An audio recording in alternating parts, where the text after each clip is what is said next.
The question is, an object is placed before a concave lens of focal length 12 cm. The size of the image formed by the lens is half the size of the object.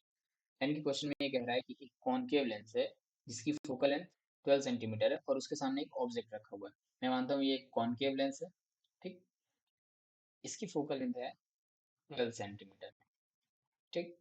अब इसको मैंने -12 इसलिए लिख रखा है क्योंकि आप यहाँ देख सकते हैं कि हमेशा ये कॉन्केव लेंस का फोकस जो होता है वो ऑप्टिकल सेंटर से लेफ्ट हैंड साइड में होता है, इसलिए -12 सेंटीमीटर। दूसरी बात ये बोल रहा है कि ये जो ऑब्जेक्ट रखी हुई है इसकी जो इमेज बन रहा है इस कॉन्केव लेंस से वो इसके साइज के आधा बन रहा है। अगर मैं इसको आसान शब्द में ये कहूँ कि अगर इमेज की साइज x है, ऑब्जेक्ट की साइज 2x रही होगी, यानी कि 2x साइज के ऑब्जेक्ट का इमेज x साइज का बन रहा है, यानी कि इसके आधा का बन रहा है। तो हमें कैलकुलेट क्या करना है, हमें कैलकुलेट करना है distance of object from the lens, यानी कि इस ऑब्जेक्ट का इस लेंस से हमें डिस्टेंस कैलकुलेट करना है, ठीक। तो इसको हम सॉल्व करते हैं। सबसे पहले हमें मालूम है कि मैग्निफिकेशन यानी कि m is equal to height of image upon height of object is equal to v upon u, ठीक। यहाँ पे ध्यान रखिएगा कि लेंस है इसलिए v अपॉन u हुआ है, अगर मिरर होता तो -v अपॉन u होता, ठीक। हाइट ऑफ इमेज हमने x माना है और हाइट ऑफ ऑब्जेक्ट इसके अकॉर्डिंग 2x हो जाएगा और ये v upon u as it is रखते हैं। v क्या है और u क्या है सबको पता होना चाहिए। v होता है इमेज की डिस्टेंस लेंस से और u होता है ऑब्जेक्ट की डिस्टेंस लेंस से। यहाँ से x कैंसिल आउट हो गया और ये हो गया 1/2 is equal to v upon u। इससे हमें मिलता है u is equal to 2v। ये कैसे मिला, आप इसको क्रॉस मल्टीप्लाई कर आपको ये मिल जाएगा u is equal to v। इसको मैं 1 मान लेता हूँ। आगे बढ़ते हैं।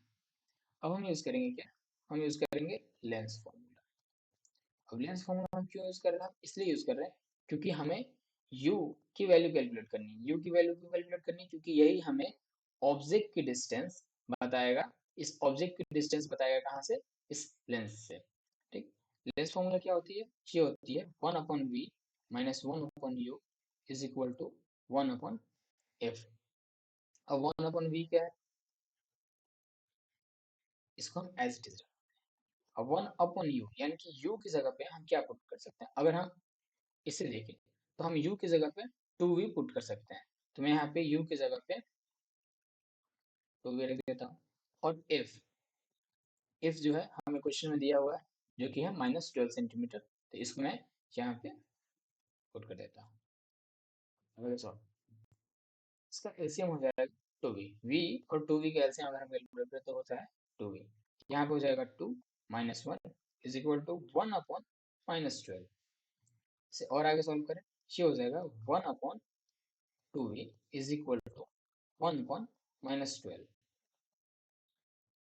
अब देखिए यहाँ पे क्या हो जाएगा, यहाँ पे हो जाएगा 2v इज इक्वल टू -12, ठीक। इसे क्रॉस मल्टीप्लाई कर दें या फिर दोनों का रेसिप्रोकल कर दें, आपको ये मिल जाएगा। तो यहाँ से हो जाएगा v इज इक्वल टू -12/2 और 2 से मैं इसे कैंसिल कर देता हूँ तो ये आ जाएगा -6, यानी कि इससे हमें ये मिला कि v इज इक्वल टू -6, ठीक। और हम और आगे बढ़ते हैं। अब यहाँ पे एक चीज देखें, हमें v जो है ये इमेज की डिस्टेंस बताती है, पर हमें क्वेश्चन पूछा गया ऑब्जेक्ट की डिस्टेंस कहाँ से, लेंस से। तो हम यूज करेंगे फिर से रिलेशन वन, जहाँ की है u is equal to 2v और u क्या हो जाएगा, u इज इक्वल टू और v की जगह पे हम -6 रखते हैं, ये हो जाएगा -12 सेंटीमीटर। अब देखें ये जो u है ना, ये ऑब्जेक्ट की पोजीशन बता रहा है -12 सेंटीमीटर। -12 सेंटीमीटर का माइनस का मतलब है ऑप्टिकल ये सेंटर से लेफ्ट हैंड साइड पे और ऑप्टिकल सेंटर से 12 सेंटीमीटर की दूर पे, यानी कि माइनस बस यही बता रहा है कि ये लेफ्ट हैंड साइड पे है, जो कि मैं शुरुआत में आपको फोकल लेंथ के समय बताया था, ठीक। ऑब्जेक्ट की जो डिस्टेंस हो जाएगी लेंस से वो कितनी हो जाएगी, वो हो जाएगी बस 12 सेंटीमीटर। क्यों, क्योंकि डिस्टेंस हमेशा ही पॉजिटिव होती है।